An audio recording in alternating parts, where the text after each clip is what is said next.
Fuchs in the house, coming to you on December 18th. Happy December 18th. Hope everybody's having a good day. And going to talk classic epic movies and science fiction.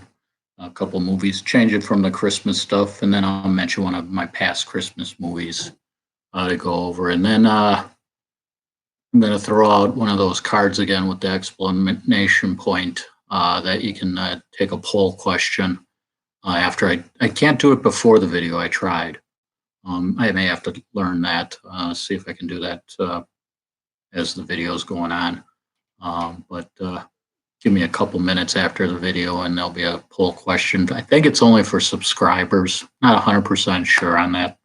But if you click on the explanation point, it'll bring up some questions, and like I say, a question, and just throw it out there, and then maybe I'll give the answer down the road on the next video. I think I forgot one of my videos. I mentioned a movie called Smoke Jumper, and there was a thing about lifting 100 pounds. If I remember right, I think I read it's 110 pounds they have to lift for 3 miles. And they have to do it in 90 minutes. I think that's what I read. So it's a little different than what the movie, but the training program for that, pretty intense for what I was looking at. That wasn't the only thing. There was other things that you had to qualify for, but I think that's one of the final tests that you have to do. So I did want to follow up on that with the video that I did for Smoke Jumpers, which wasn't a bad movie. So the movies today, doing a remake movie and then some science fiction.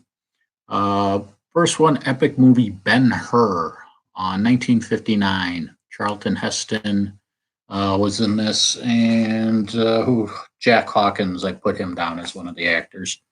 3-hour movie. It's one of those classic epic movies from back in the day.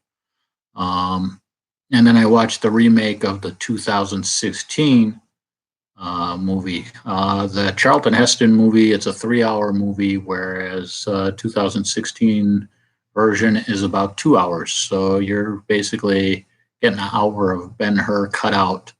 So if you're looking for more detail, Ben-Hur, the original is worth watching. If you're looking to save a little time, the 2016 version with Jack Huston and Morgan Freeman does a good job.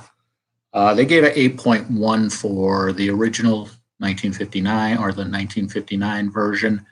And then the 2016, they gave it a 5.7, which I think they did all right on a remake. And the thing I like about the remake, it does not follow the story.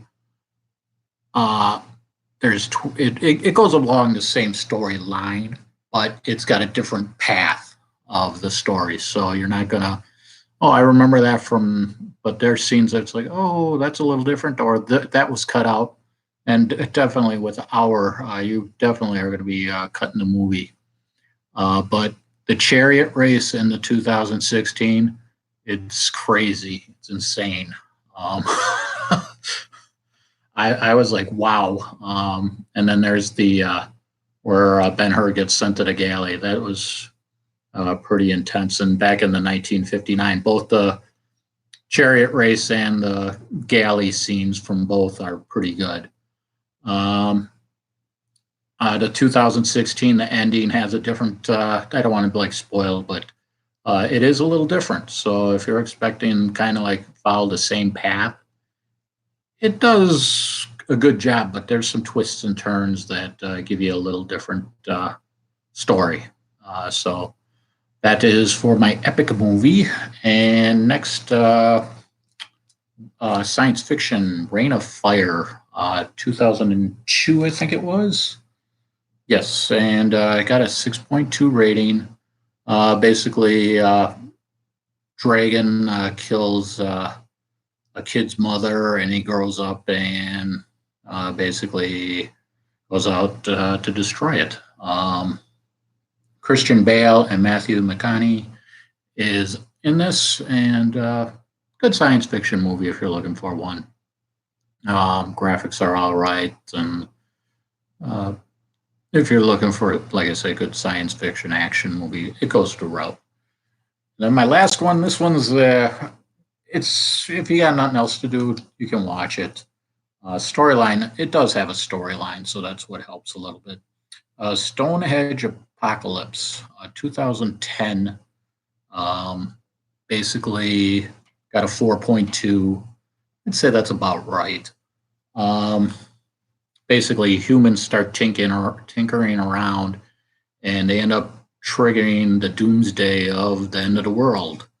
And what happens is Stonehenge starts moving around, and when it moves, it causes the world to start to count down for destruction, world destruction.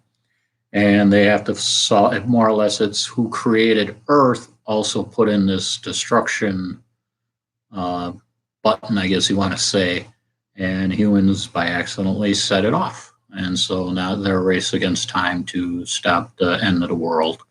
Um, Again, it does get the 4 points. I kind of go with it. I don't have it as a thumbs down movie, just because I think the storyline holds it uh, pretty decent, I think. So that's that. Christmas wise, movie from last year I watched again, American Christmas Carol with Henry Winkler. If you're looking for just a little spin off of Scrooge and Christmas Carol, recommend that. And then I'm going to have, after I'm done with this video, I'm going to put a poll question out there, see if people get it or not. That'll be a few minutes. Like I say, after I wrap this up, I got to do some saving and stuff like that. And getting there, people. Don't stress out for Christmas. And wishing you a Merry Christmas now. I'll keep doing it. Enjoy your holidays if you can. Kind of get into that crunch time. So if there's something you're thinking of doing, possibly a good idea to nab it in the butt as you can. So everybody have a great evening. Enjoy the rest of your week. And thanks for watching and have a good evening.